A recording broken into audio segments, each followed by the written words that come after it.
Sir, anong lot po ito? 23 po. Dito pa. Thank you. Morning po. Paano po ito, no?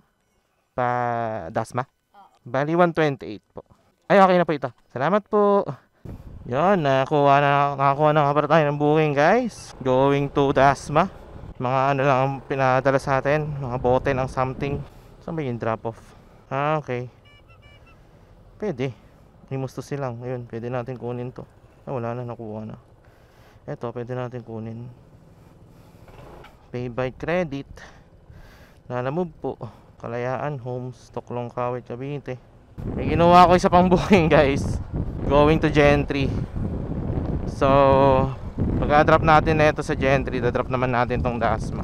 Or pwede rin, unahin natin tong Dasma. Tapos itong Gentry naman ang sunod. First booking, dalawa agad. Isa paid by credit, yung isa cash. Di na rin masama, di na rin talo. Kasi ganoon din naman magta-top up din ako. So isa pang pang top up, yung isa naman hard cash. Kaya tara, pick upin lang natin to. Lalamove po ma'am, pick up po. Palaysium po. Thank you po. Thank you po. Unahin muna natin tong Gentry, then saka natin i-deliver yung sa Dasma. Then from Dasma, kuha tayo ng booking doon.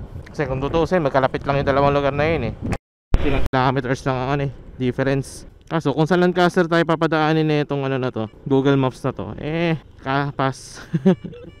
Maigpit sa Lancaster kapag wala kang booking dun napapunta dun. Dyan, since meron na tayong dalawang booking, guys, okay na to. Isa, pang top up. Isa naman, hard cash. Tara, deliver na natin itong mga to. Let's go! Malapit na tayo sa first drop off. Nasabi sa akin ng client, nasa tapat lang daw sila ng pin location. So tawagan ko na lang daw. Hello po ma'am, lalamove po. Sige po ma'am, nandito po ako sa tapat po ng blue na apartment po. Thank you po. Yan, deliver naman natin yung sa Lyceum, guys. And then from Lyceum, tignan natin kung makukuha tayong booking dun. Ito na ako sa may Lyceum. Tawagan na lang natin yung client dito. Hello po sir, lalamove po. Sir, nandito na po ako sa may in front po ng gate po ng Lyceum po. Sige po, thank you po. Tingnan na lang natin yung client, and then from here kuha pa tayo ng booking na pwede natin makuha dito sa lugar na to. Di pa pala ako nakapag-manifest.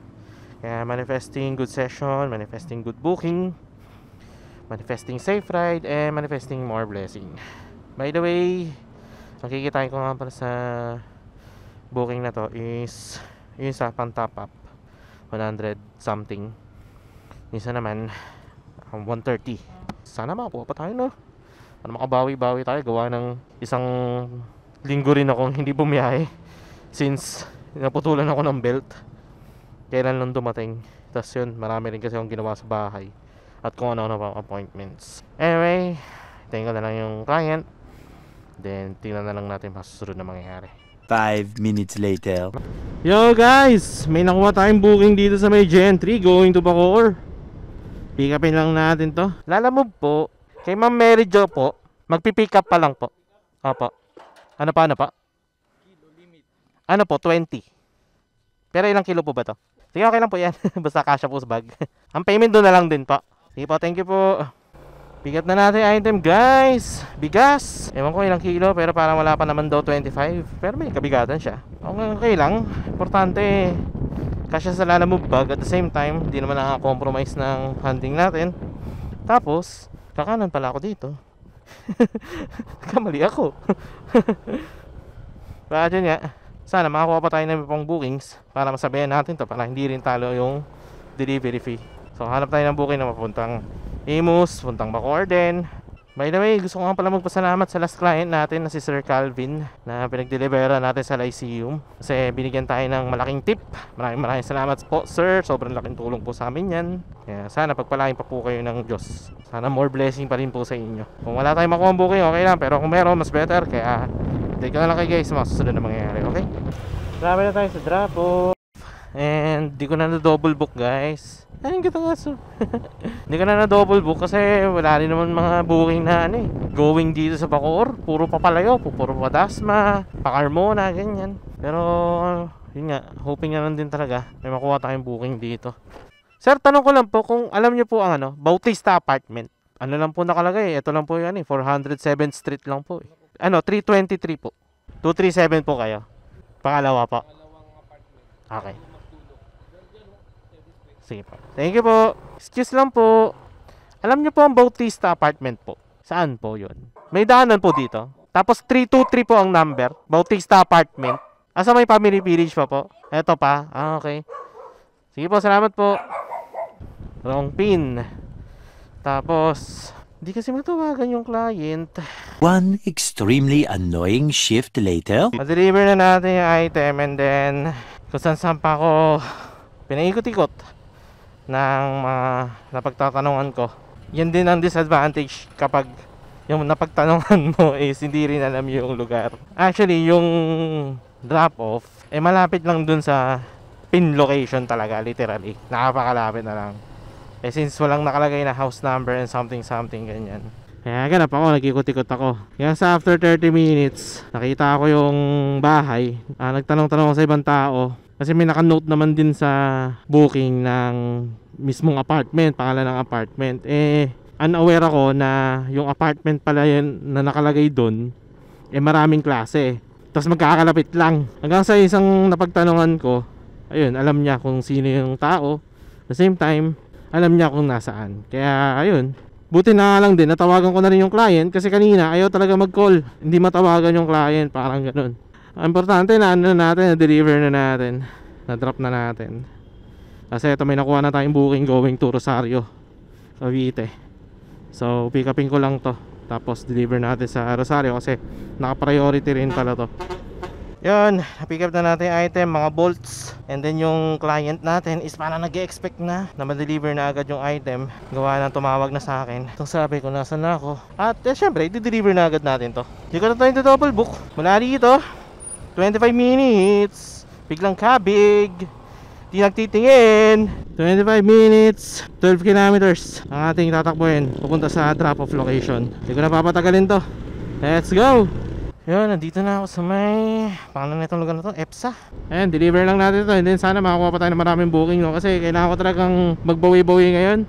Gawa ng dami ko na talaga nagastos na itong nakaraang linggo. Kasi hindi pa ako nakabiyahe. And hoping, manifesting na magtuloy-tuloy yung mga blessing na makukuha ko sa ngayon at sa mga susunod na session ko ng paglalamove. Lapit na ako sa drop-off location, kaya update ko na lang kayo kapag na-drop ko na to, okay? Much later. Ayan guys, may nakuha rin tayong booking. Grabe, halos 30 minutes ako naghintay ng booking na to. May mga lumalabas naman kaso hindi ko nakukuha. Muntik na nga ako umuwi kasi sabi ko, ba't tayo wala akong makuha booking, parang gano'n. Lapit-lapit ko na sa bahay. Pero hindi, ayoko muna sumuko agad-agad. Alam ko meron pang mas magandang blessing, mas magandang opportunity, mas magandang biyaya ako makukuha. Kaya nagtyaga muna ako, nagtiis muna ako. And may reason naman kasi talaga yan kung bakit tayo na-delay, kung bakit sa ngayon nag-struggle tayo or what. May reason yan. Hindi man natin alam yung pinaka main reason, pero I know there's a reason behind that. Anyway, ito, pick upin ko lang to and then deliver natin sa Imus. Then from Imus, sana makakuha pa tayo ng ibang bookings dun para masulit lalo natin yung biyahe. Ito lang naman po, sir. Asokli po. Ay, salamat po. Thank you po. Salamat po, sir. Naka-priority naman to. So, deliver na rin natin. Documents lang, pero hindi ko na papatagalin to. Di-deliver ko na agad. Masatisfied din yung clients natin. Kasi yun nga, naka-priority. Tapos nagbigay pa ng tip. Hindi na masama. Dapat ang delivery fee 130, naka-priority na yun. Ginawa niya ng 150 lahat-lahat. Thank you very much po sa blessing na binigay niyo sa akin, sir. Then eto, di-deliver ko na po itong item nyo. Hindi ko na papatagalin to. Let's go! By the way guys, to give you guys some context regarding dun sa sinasabi ko na may blessing niya, may much better pa dyan, may delay pa dyan, ganyan. Bigyan ko lang kayo ng sample. Like kanina, habang nag-aantay ako ng bookings, may mga lumalabas sa booking na nasa 130 pesos, nasa 120 pesos, ganyan. Tapos yung pick up location, tutusin, malapit lang din naman sa akin, mga 3 to 4 kilometers, ganun. Pero hindi ko nakukuha. Nangihinayang talaga ako doon sa mga booking na yun. Kasi sabi ko, sayang. Kasi nakatenga ako, kasi naghihintay ako, yung wala akong biyahe, etc. Nangihinayang talaga ako. Pero, alam mo yun, yung parang feeling mo na alam mo pa rin na may much better na darating, na may much better kang makukuha, na may much better kang opportunity makakamit, parang ganun. Kaya hindi pa rin ako nawala ng pag-asa, kumbaga. Hanggang sa itong booking na to, itong nakuha ko na to, ang delivery fee is 130 pesos. Ang pick up location nasa 2 kilometers lang. And lastly, ginawa niya pang 150 yung delivery fee. So, yan yung sinasabi ko na parang may much better pang darating. Kahit na hindi mo nakuha yung mga bagay na inaasam mo, yung pinanghihinayang mo at kung ano-ano pa, still believe na meron pang much better kang makukuha. Na meron pang nakaplano si God para sa'yo. Parang ganun. Yun yung paniniwala ko. Yun yung isa sa parang pinanghahawakan ko ngayon. Na kasi di ba, sinabi ko naman sa inyo dati. Kasi marami talaga akong gusto. Like, yung mga pinapangarap ko, pinagtataka ko, ba't di ko pa nakukuha.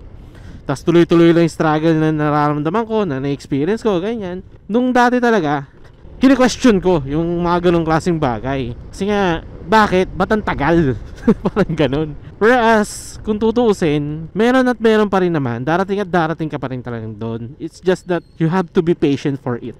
Siguro, depende na lang din sa paniniwala nyo. Pero yan yung pinanghawakan ko ngayon. Wala lang, gusto ko lang i-share sa inyo yung experience ko na yan. Kung sakali man nakaka-feel ka ng delay sa buhay, kung sakali man na nafe-feel mong walang patutunguhan yung buhay mo, no, huwag kang mag-isip ng ganun. Magtiwala ka lang sa Diyos, kumbaga, na meron siyang plano para sa'yo, na meron siyang nakalaan para sa'yo. Let God cook.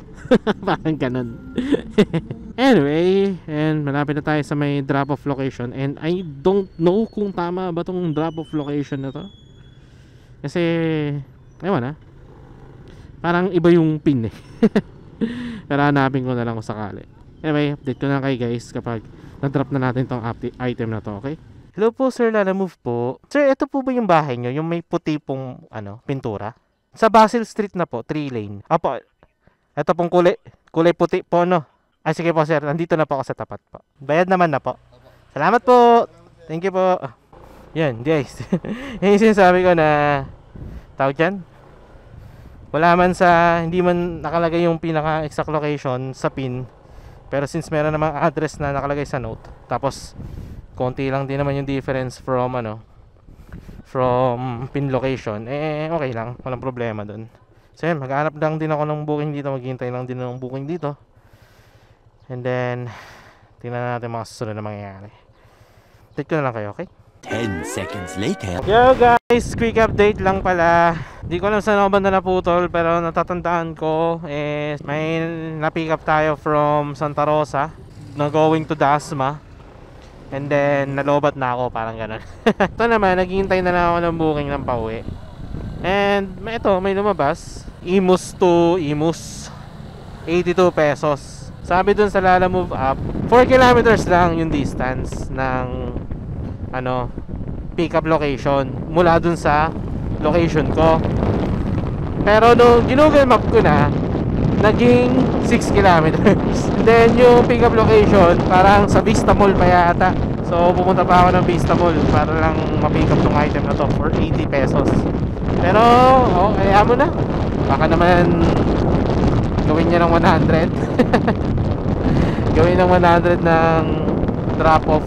Or tingnan na lang natin kung anong plano niyang gawin dito. Kasi ang daming paikot-ikot, daming paikot-ikot. Sabi, Bermosa Sports Hub outside the lobby area sa gilid.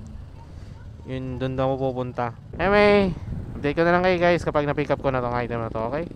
Malapit na ako sa drop off. Kaso hanapin ko pa yung bahay kasi ang pin location is nandito na sa may gate.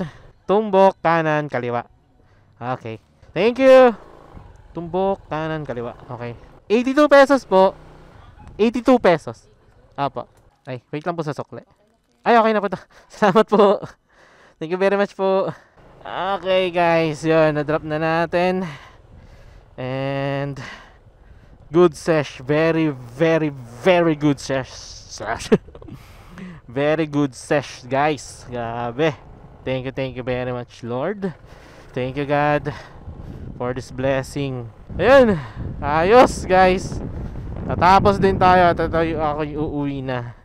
Kasi yun nga, mula dito napakalapit na ng bahay namin, pauwi ng Kawit, Cavite. Thank God, thank you Lord for this blessing, for keeping me safe, for these bookings. Maraming salamat po sa mga biyayang binigay niyo sa akin. Ito yung ano sa Lala Move, sobrang unpredictable talaga when it comes to bookings. Like, may mga bookings na parang papahirapan ka, may mga bookings naman na goods lang, okay lang.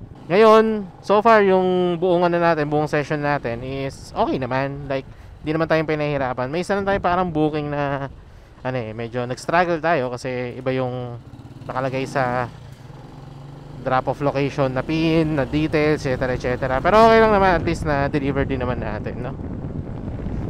Tapos yun, naniniwala talaga ako na lahat ng bagay is may rason. Kung made-delay ka man, may much better na biyaya dyan. Parang ganun. Like, isipin nyo na lang kung ano, kung hindi ako na-delay sa pagkuha ng booking, di ba? Baka hindi ko makukuha yung mga bookings na nakukuha ko ngayon. Parang ganun, basta. Gets nyo naman na kung ano sinasabi ko. Kaya, yan. Nakakatuwa lang, nakakatuwa.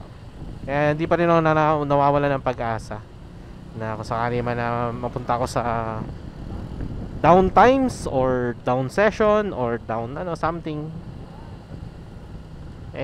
alam ko may iba pang magandang reason na mangyayari, kumbaga. So yun nga, salamat din pala sa mga naging clients natin, kasi especially yung mga nagbigay ng tips. Maraming salamat po. Sobrang laking tulong po sa amin yan. Napakalaking tulong sa akin yan. Sobrang appreciated ko po yung mga tips na binibigay nyo. Maraming salamat po. Pagpalain din po sana kayo ng Diyos. More blessing pa sa inyo. Thank you very much. Siyempre sa inyo rin guys, kasi yun nga, dahil sa inyo kaya rin ako nagpapatuloy. Kung hindi dahil sa inyo, wala rin ako dito. Kayo na lang din yung parang kinakalingan ko. Tama ba yung term? Tama ba yung word? Basta alam niyo naman yung pino-point out ko. So yun, magkano ang kinita natin for today? Malinis na kita natin is 1.4. Yes guys, naka 1.4 tayo ngayon. Nagsimula ako ng 8:30, natapos ako ng alas 7. So basically almost 12 hours din. Taka yun nga, sinuwerte din kasi ako. Kasi may mga nagbibigay ng bookings. May mga bookings tayo nakukuha, nado-double book natin. May mga tips pa tayong nakuha. Very good sesh paglalala move natin today. At eto, malapit na ako sa bahay, kaya dito ko nang tatapusin ang vlog na to. Ken, walang sawang pasasalamat kay God. Thank you very much po sa mga blessings na binibigay nyo. Maraming salamat po. Marami akong near miss ngayon. Namunti ka ng aksidente, pero hindi nyo pinabayaan. Sobrang thankful po ako sa inyo. At yun nga, ito ko tapusin ang vlog.